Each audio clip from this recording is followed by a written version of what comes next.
My name is James Chen. I'm the Associate Vice President at MediaTek, and today we're going to be talking about platform solutions for operators. And I'll give you an overview of some of the platform solutions that MediaTek has that we would like to go forward and support Purple Foundation on. For those who do not know who MediaTek is, I just wanted to take a brief second to highlight everybody and introduce MediaTek. So MediaTek, we've been around for over 23 years. We're the world's fourth largest fabless semiconductor company by revenue. Last year, we had a record $8.2 billion in revenue, and we really have a lot of products and very diverse product lines. I'll show you in a little bit. We are over 18,000 people strong globally with over 50 offices in about 35 cities. So with that, I want to quickly turn to the presentation on hand today. So we're all living in very challenging and somewhat unprecedented times. And during these unprecedented times, we really come to know the importance of connectivity. And good connectivity, not just speed, but also reliability-wise as we continue to be sheltered in home. So this slide shows you some of the trends that were observed during the pandemic and probably most likely will continue after the pandemic. So on the left-hand side, this is a survey done of 4th and 8th grade kids and how they did on standardized tests. And those with families with home broadband internet access and those that do not. As you can see very clearly, those who have connectivity, broadband connectivity, definitely do consistently better than those who do not at both these grade levels, both in cities as well as in rural areas and everywhere in between. The second plot in this graph shows an emerging application called telehealth. And telehealth is where patients and doctors can meet privately and securely over the internet virtually rather than in person. And this graph shows that over the next 5 years, certainly well beyond the pandemic, the use of telehealth was just going to rise, and even though we're not sequestered in our home. So again, the importance of connectivity in your home for telehealth. And on the right-hand side are just a sampling of some of the public large companies who have come out and said that even post-pandemic, remote work will continue. And this is very important because people, still a significant portion of people may decide to just continue to work at home, and therefore again needing good and reliable connectivity in their houses. So those are some of the statistics pointing to the importance of connectivity. And at MediaTek, this has really kind of influenced our thinking on how home networking should evolve going forward, because we are still going to be, some of us are still going to be at home quite often. So this is a picture to kind of introduce you to our vision. So you can see, we see that on the broadband side, this is typically provided by either fiber or cable today. But in the near future, we believe 5G can also be a very viable alternative. 5G speeds have now become comparable to some wireline technologies, such as cable, DSL, and a portion of fiber. That being said, the signal is being brought in on either one of these three technologies, and it goes to a main router. And this main router obviously will need to have the latest Wi-Fi technology to disperse connectivity throughout the home to all the devices that we currently enjoy. And these devices can be kind of categorized into three subcategories. One is on the upper portion, which is your Internet of Things clients. So these are things that we have now installed around our house as we are in our homes. So these are thermostats, connected ring bells, voice assistants. These are devices that are not compute intensive or bandwidth intensive, but they just need to be connected reliably to the internet for them to function. So those can be deployed over 2.4 or 5 gigahertz Wi-Fi 6, and certainly MediaTek has a whole slew of those solutions. In the middle are some of the heavier clients. So these are the video, audio clients. These are clients that provide your TV programming to your home. These are connected televisions. These are even connected exercise bikes, which is kind of caught on during the pandemic. So these clients, because they have video and audio and they need real-time bandwidth, the requirements on Wi-Fi typically are greater. So 2x2 or 4x4 clients. And there we see frequencies spanning 5 to 6 gigahertz for those countries that have allowed 6 gigahertz, Wi-Fi 6, 6E, and probably going toward Wi-Fi 7 in the future. And last but not least, on the lower right are mesh nodes. And these are devices that we bring into our home to make sure Wi-Fi connectivity is very stable and pervasive throughout our homes. So absolute, needed, pandemic or not. And so these are typically, what we see in the future of home networking, future home. And in particular today, we'll be talking about the solutions that are kind of highlighted with these orange squares about them, and mainly the main router as well as the mesh nodes. And these are the two platforms that MediaTek has identified as supporting Purple Foundation going forward. So with that, I'll start with the Wi-Fi mesh or the Wi-Fi repeater. So MediaTek certainly is a leader in this space. We have participated in many industry forums such as WFA's Multi-AP or Easy Mesh Initiative, as its trade name is. And we have also many chipsets and platforms that support. These repeaters come in all shapes and sizes.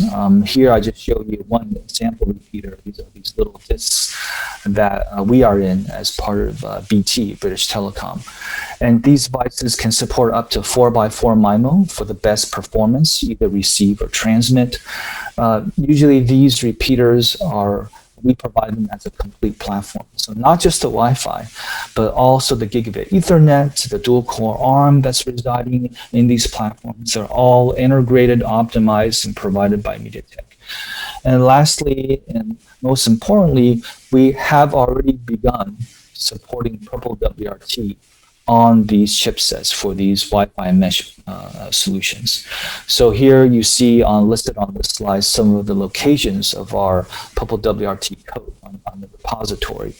And going forward, we also are, because we're such big believers in mesh, we also want to support Purple mesh. So again, so on the mesh side of things, MediaTek is definitely committed to everything that Purple Foundation has introduced, specifically Purple Mesh and Purple WRT.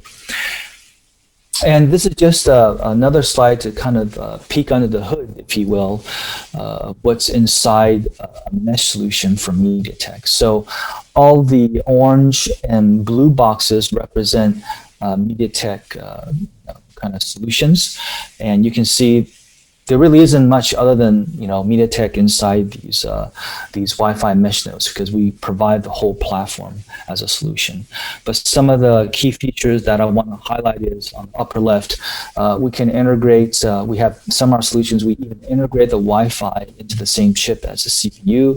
More integration means a smaller product, more pleasing aesthetic, cost goes down. But we're also very mindful of the performance. So we can go up to 4x4 with one radio, or 2 4x4s with 2 radios, or up to tri-band 4x4, a total of 3 Wi-Fi radios. So it's a very scalable platform as well, depending on what the customers need. And also on the lower right-hand side, you can see if this mesh repeater also needs gigabit Ethernet, MediaTek has a family of solutions ready to address that as well. But having good connectivity isn't just about within the home. Right? Certainly that's very important. But as the pandemic has shown, at least in the United States, some estimates put 42 million Americans just don't have access to broadband internet. Right? So the connectivity is also about broadband connectivity.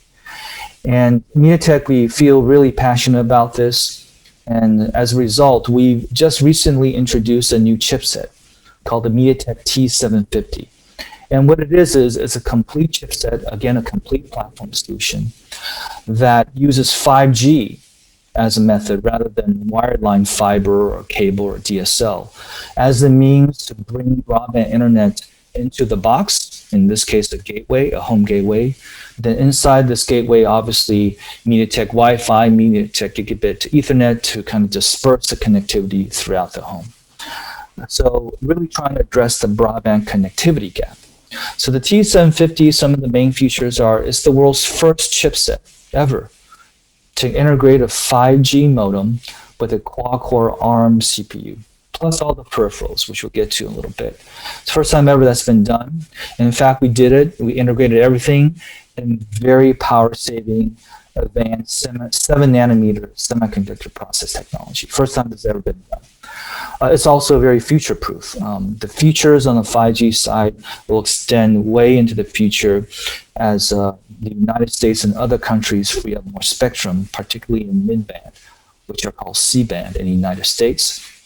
We also, in addition to 5G and the quad-core CPU, we also integrate Wi-Fi 6 in terms of our software capability, Gigabit Ethernet ports. We also can drive external little displays. People like little displays on their gadgets now to tell them about how the network is doing and their, what speed they're getting. So we also provide that.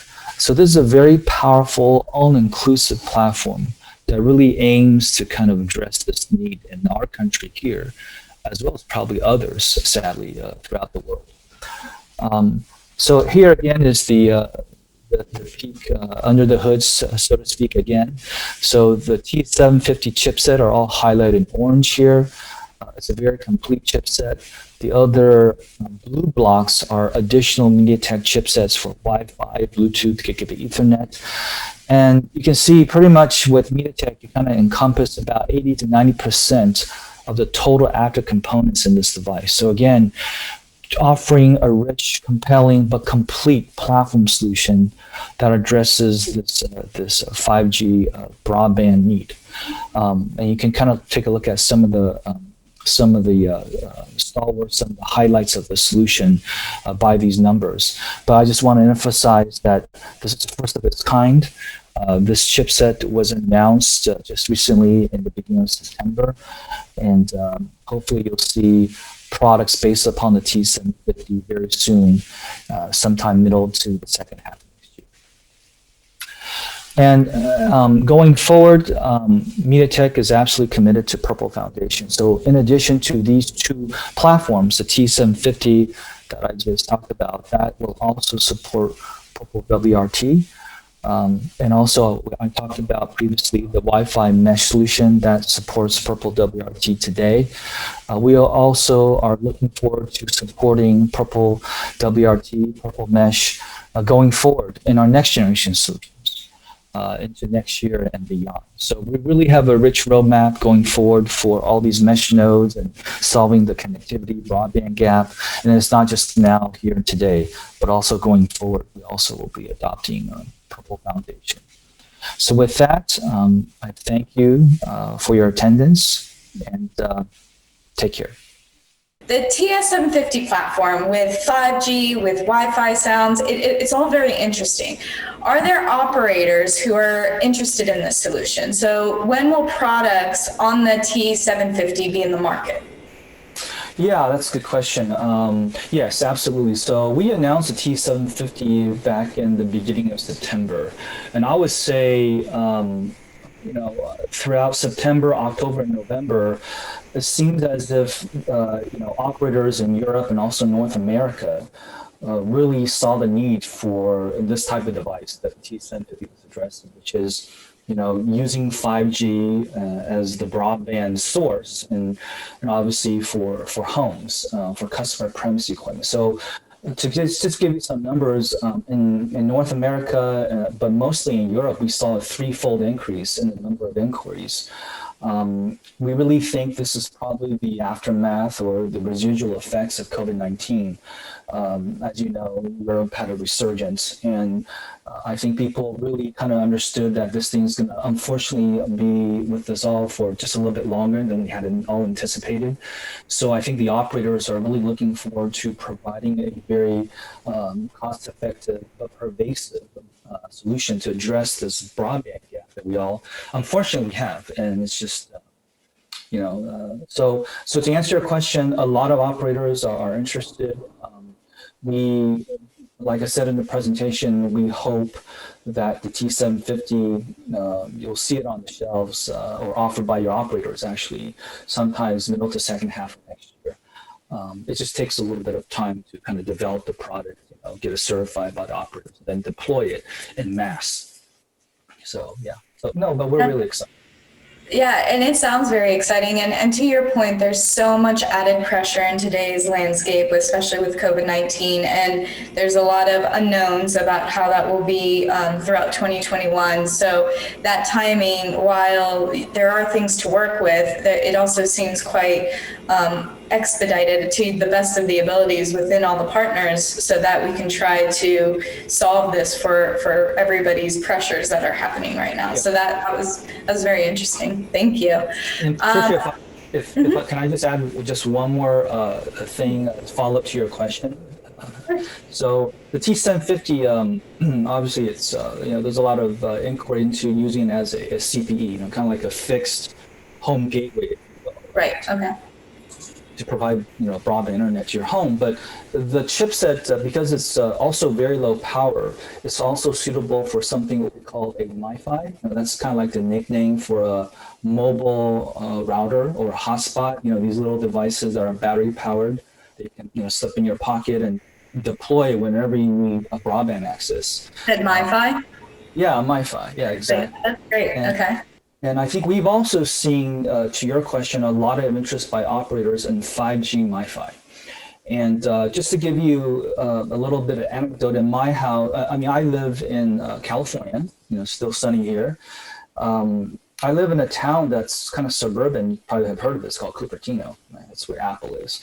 And, Silicon Valley, pretty, I would say, above average affluency. But the school districts here are passing out free 4G MiFi to students who do not have enough broadband in their home because we're still sheltering in place. And my kids are, educating home. Yeah. So this MiFi segment is also picking up. So again, another way the T700 can address this broadband connectivity gap. But I would say to bring it back to the operators, to your question, I think something like prpl, absolutely phenomenal. Not just trying to give a shameless plug here, but at SoC or chipset vendors like us, we like everybody else, we have finite resources. We can't be chasing and developing every operating system, every middleware, every abstraction layer out there. And we really want to kind of coalesce and focus our efforts into a few. And prpl is definitely one of those few that we see going forward to help us. Yeah, and that brings back to an earlier discussion of, why prpl is a solution to try to be a collaborative effort. So that was great. So one question is, your subsidiary company, Econet, also planning to support their devices in prpl? And sorry if I mispronounced the company name. No, it's good. Yeah, Econet is a very green name, Econet. No, but it stands for something else. But Econet is a subsidiary of MediaTek, and Econet has had experience in prpl as well. And so that just kind of shows you the breadth. So Econet typically, what they do is they develop chipset solutions for fiber gateways and DSL gateways. So they kind of complement the T750. T750 is bringing 5G, which is wireless broadband, into the home. They are focused on the wireline aspect. So using fiber or PON, and DSL using the wireline to bring the internet back into the home. So yes, they're also very interested as well. Thank you. I appreciate that. And one last question, unless there are more from the audience. Can you comment on what the market acceptance is for new repeaters and mesh nodes with Wi-Fi 6E using unlicensed 6 gigahertz? We are certainly big believers in that. Okay. The slight wrinkle there is, our marketing fluff aside, right? There's been a lot of hype in the industry about unlicensed 6 gigahertz operation, and rightfully so. A lot of spectrum up there, and it's free. But so far, we see obviously the adoption of this in the market is going to follow the regulatory, because governments have to approve it first before you can build it, right? Just the way it works. So the United States, obviously the FCC has ordered it since April of this year. That was followed up by UK, by Ofcom, that's the regulatory agency. And of course, South Korea just did it as well. And Chile, I believe, just a couple of days ago, was the first South American country to do it. So we are big believers in this, but we think it'll be much bigger. Obviously, the European Union is set to rule on this, hopefully. So to answer your question, we are big believers in this.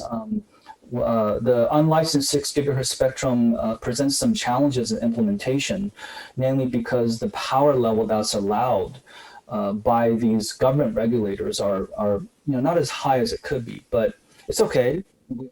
We'll take what we can get. And so we are absolutely big believers, and we think that will just propel and improve the performance of these mesh nodes, because now you have complete so much bandwidth, also not a lot of interference, so just will heighten the user experience quite a bit. Awesome. Thank you. And I think, Evgeny, you have a question as well? Evgeny, sorry, how are you? I have a hi James. I have the rare opportunity to speak, although I could type, but it's faster this way. So first, James, I want to point out that you guys have been very open with OpenWRT, very proactive, but at the same time, I see that you are actually showing your chipset, new chipset, and I know that you haven't done advertisement on it yet, but are you guys willing to come to prpl and help put together the drivers in prpl and OpenWRT as a gesture of moving forward, because prpl needs quite a variety of hardware to test with first, and second, we would like to see your contribution to prpl from code perspective, from API perspective, and work very closely with MaxLinear, who's the previously Intel group that was working very hard with the low-level API and quality of service group to establish this base for the chipsets that we need for testing. So I'm looking forward to your answer, but also to your help. Can I write an essay to respond to your answer? That was that's all good. No, I think sure, Evgeny. You and I have had private discussions with between our company and your company on this, right? So our commitment level. The T750 was announced back in September publicly. We have been trying to get the word out, but I think technically speaking, which is the gist of your questions is that absolutely we absolutely want to do it. I mean, this is T750 is not the one all end all. We also have like I said in the presentation, a roadmap toward future 5G broadband solutions that not just are 5G sub-6 that we introduced, but also millimeter wave, which is obviously near and dear to your company's heart. So absolutely, going forward, we're still very committed, and we can have, and just to make it short, we obviously can decide how and when to do it, right? I don't think it's a question of if. Once you guys come in, believe it or not, you're going to be followed by the rest of the silicon vendors. And what is better than collaborating in an effort to put together an interface that everybody can use? I know people may think that this is kind of people may lose business, but at the same time, when you're compliant to a standard interface, guess what? You're accepted so much quicker than the rest of the silicon vendors that are going with all these proprietary solutions. Evgeny, anything for you? It's okay. Thanks, James. And thank you, Evgeny, for the question. We have one last question before we wrap up. What is MediaTek's vision on upstreaming drivers to PurpleWort or supporting the development of a LLAPI abstraction to provide profitability across future generations of PurpleWort-enabled CPE? That is a long question. So. Yeah, I have a short answer. We're already doing it. We need to do the low-level API first, right? So we're already participating in that, and and we need to do it, not just on the T750, but also on the current mesh node solution that I showed, and also we have a lot of exciting ones down the road, like I showed in the roadmap, roughly about middle of next year going forward. So yeah, I mean. As long as there are operators who are adopting Purple, we'll keep our foot on the gas pedal and keep contributing to low-level API groups and whatever the groups we deem necessary. Like I said earlier, it's about having finite resources, and Purple Foundation is one of the things we're going to do.